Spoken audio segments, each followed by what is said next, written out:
this is not related to or targeted to Muslim alone.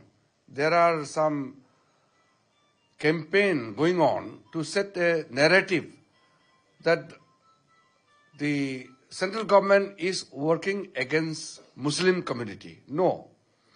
We are here to correct the mistakes done in the past and to provide justice to the needy people.